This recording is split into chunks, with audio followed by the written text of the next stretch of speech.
Buletin 1.30 anda bersama saya Fatin Hamimah Yusof. Tajuk utama tengah hari ini. Malaysia guna saluran tidak rasmi bawa pulang Jolo. Juga PAS akan bertanding di PRK Port Dickson.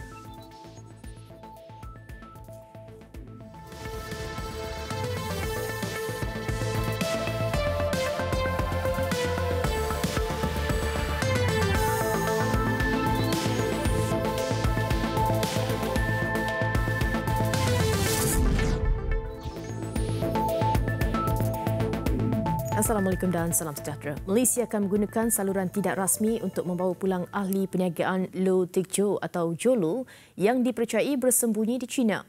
Menurut Perdana Menteri Tun Dr. Mahathir Mohamad, Malaysia tidak mempunyai perjanjian ekstradisi dengan China dan tidak mahu menuduh negara tembok besar itu menyembunyikan Jolo yang dikehendaki dalam siasatan skandal One Malaysia Development Berhad 1MDB.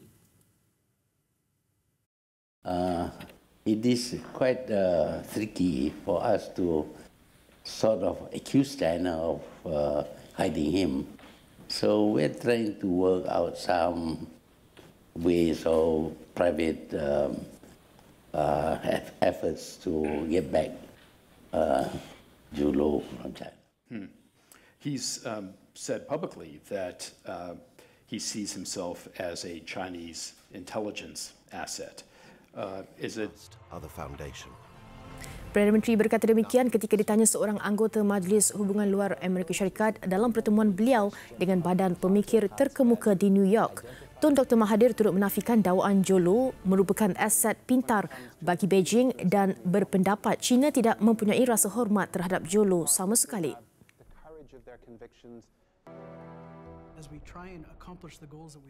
Sementara itu, ketika menjadi panel Forum Perniagaan Bloomberg, Perdana Menteri menyatakan ikrar kerana Kerajaan Pakatan Harapan akan bertindak habis-habisan bagi memastikan pentadbirannya bebas gejala rasuah. Tegasnya, kerajaan dan anggota kabinetnya harus menjadi contoh terbaik dalam usaha memerangi gejala itu. If the leader is corrupt, then there's no way we can stop corruption from spreading. In any country, there would be corruption to some degree, but the idea is to keep corruption to the minimum, and that is done by what we call leadership by example. Malah katanya rakyat Malaysia kini yakin kerajaan baru berjaya menghentikan budaya rasuah yang merupakan ciri kerajaan terdahulu. Antara langkah diambil, Perdana Menteri dan anggota Kabinet perlu mengisytiharkan harta dan pendapatan peribadi mereka yang akan diperiksa oleh Suruhanjaya Pencegahan Rasuah Malaysia SPRM.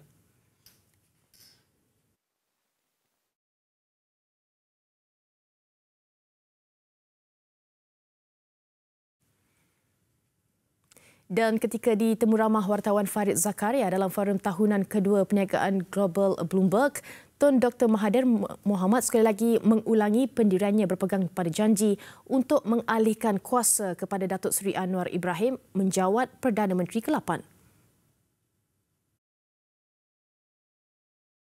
I agreed that I'll be there for maybe 2 years and then the other leader will take over.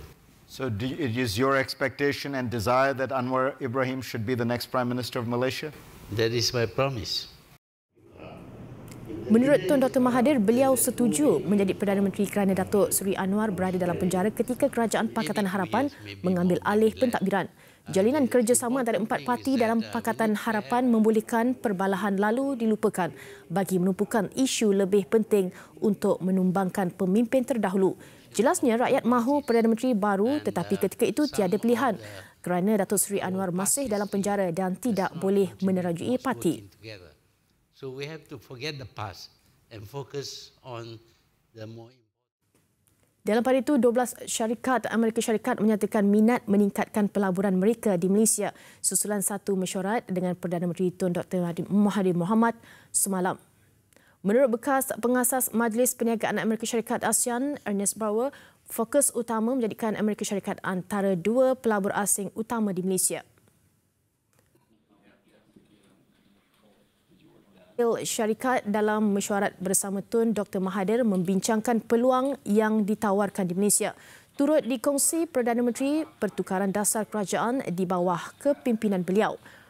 Bahawa bagaimanapun enggan mengulas lanjut pelaburan berkenaan tetapi memberitahu pelaburan itu membabitkan sektor keuangan dan pengeluaran. Antara syarikat yang hadir di mesyuarat itu termasuk Coca-Cola, Merck, Extermate Chemical Company, Western Union dan FigX.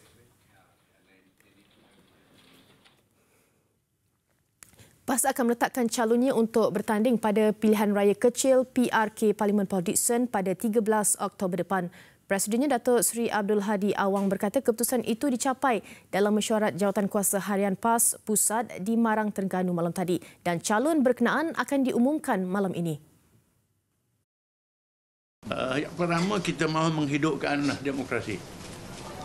PAS parti yang mendukung demokrasi dan kita tak mahu supaya rakyat lebih peluang untuk memilih. Walaupun kita tak setuju pilihan raya dibuat tergesa, tapi kita tak boleh mati dengan demokrasi. Kita tak mahu membazir tanpa kerja. Jadi kita buat kerja lah. Kita buat kerja sekurang-kurangnya untuk melatih petugas-petugas kita, melihat kepada respon daripada semua pihak, menandakan tak mustahil boleh menang. Tidak mudah menang, tapi tak mustahil. Tak mustahil. Ya. Beliau berkata keputusan itu dibuat selepas mengambil kira semua perkara termasuk meneliti dan mendengar laporan dan maklumat daripada Jawatankuasa Pilihan Raya. Katanya calon yang akan diumumkan malam ini adalah seorang tokoh yang sepadan dengan pencabarnya. Penamaan calon bagi PRK Port Dickson akan berlangsung Sabtu ini.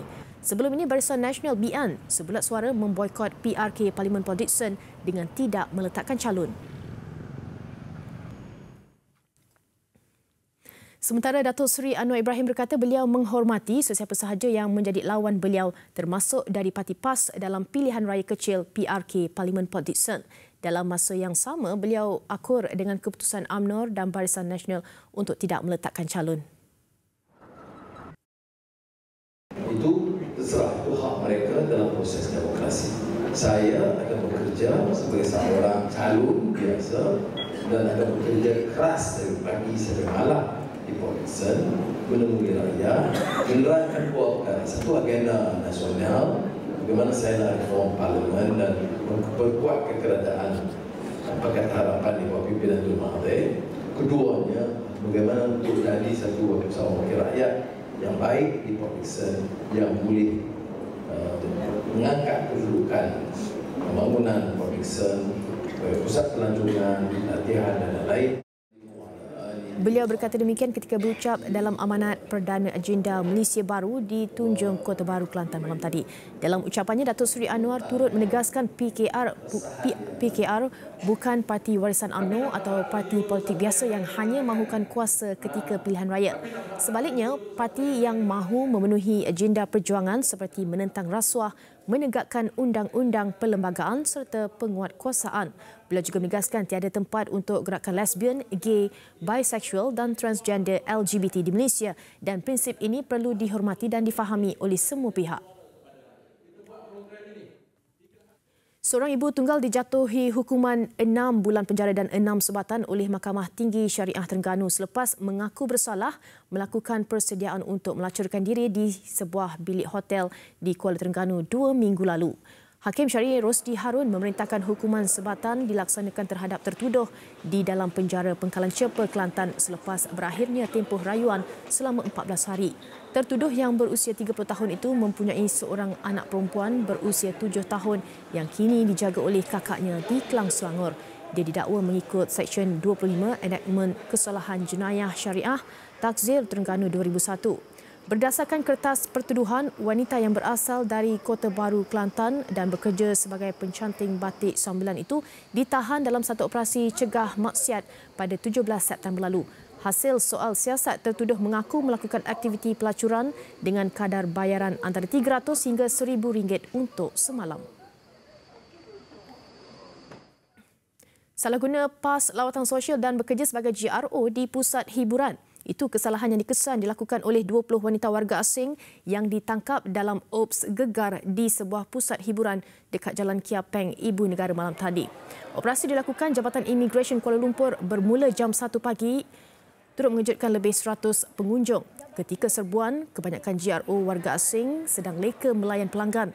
5 lelaki warga Bangladesh yang menjadi pekerja di premis itu turut ditahan atas kesalahan tiada permit kerja.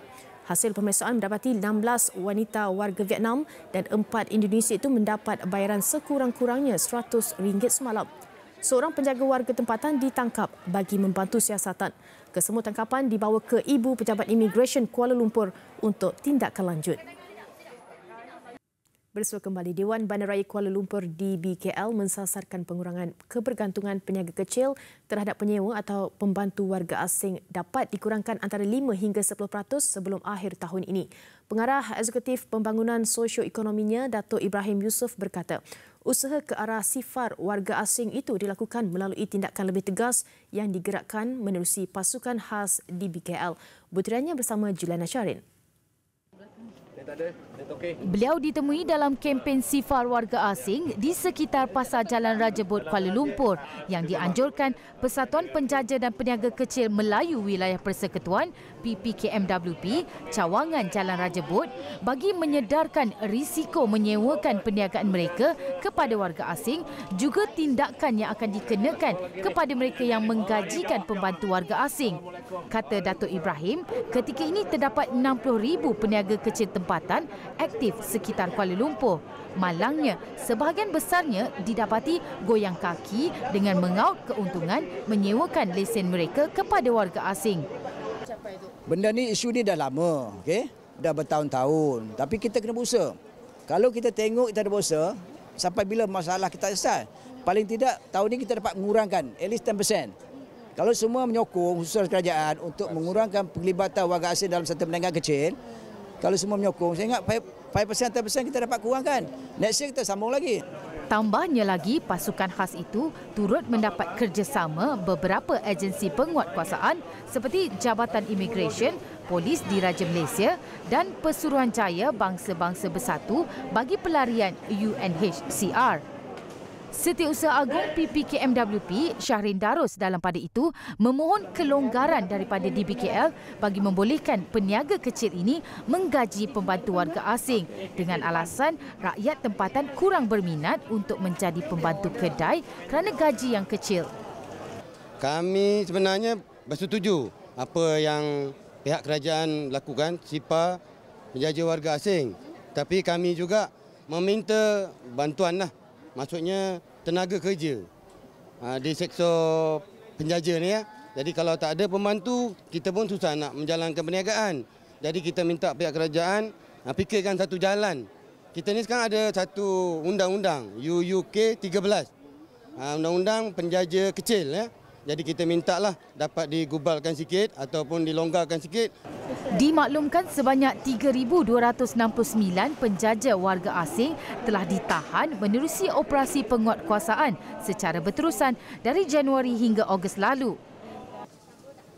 Selepas beberapa kali amaran dikeluarkan, DBKL kini bertindak lebih tegas kepada peniaga yang menyewa atau menggaji warga asing akan dikenakan tindakan denda, juga lesen mereka boleh ditarik ataupun perniagaan mereka boleh disita.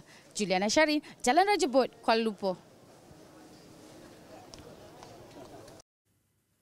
Baik, Permodalan Nasional Berhad PNB mengumumkan agihan pendapatan 6 sen sesaham bagi Amanah Saham Malaysia 3 ASM3 hari ini. Pengerusi PNB Tan Sri Zaki Akhtar Aziz berkata agihan itu membabitkan jumlah pembayaran RM755 juta kepada 440,000 pemegang unit. Dana itu dinamakan semula daripada Amanah Saham 1 Malaysia efektif 15 Oktober. PNB juga melancarkan 2 dana baru iaitu ASN Equity 5 dan ASN Sara 2. Selain ASM3 turut dinamakan semula Amanah Saham Wawasan 2020, kini dikenali sebagai ASM2 Wawasan. Manakala Amanah Saham Didik dinamakan kepada Amanah Saham Bumiputra 3 Didik, ASB3 Didik. Dalam pada itu, meskipun berdepan pasaran yang mencabar, prestasi keuangan PNB kekal positif. Sehingga 31 Ogos 2018, aset di bawah pengurusan kumpulan meningkat 7.3% kepada RM288.1 bilion. Manakala pendapatan bersih pro forma bagi tempoh dikaji naik 2.6% kepada 10.3 bilion ringgit.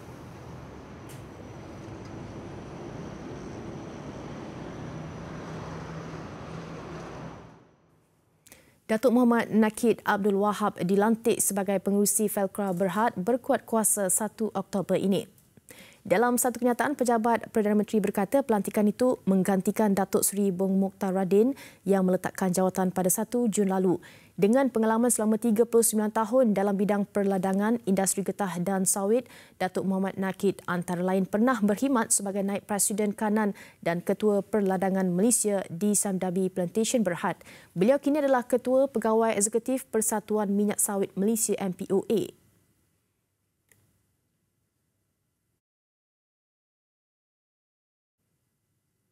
Kumpulan Wang Pembangunan Modal Pertubuhan Bangsa-Bangsa Bersatu UNCDF melihat Malaysia sebagai sebuah negara yang berpotensi dalam mewujudkan pasaran baru di rantau ASEAN melalui hub inovasi keuangan digital dengan kemudahan akses yang tinggi.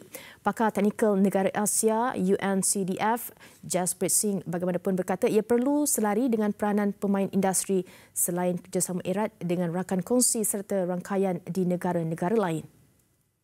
So we see that, Malaysia, one, has a lot that it can be done locally, but also a lot can be learned from Malaysia by the rest of the world.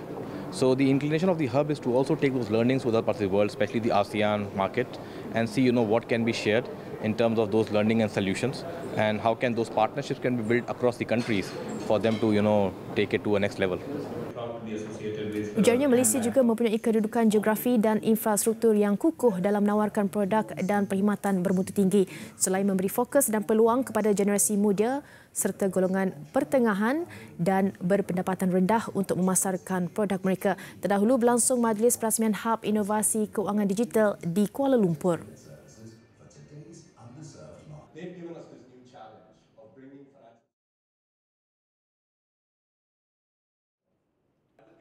Baik, sekian Buletin 1.30. Saksikan koleksi model kapal terbang milik seorang warga emas dari Ireland yang mula dikumpul sejak 60 tahun lalu. Lebih 2,000 koleksi kesayangannya itu kemudian didermakan kepada lapangan terbang Shannon Island. Saya Fatin Hamimah Yusof. Salam hormat dan Assalamualaikum.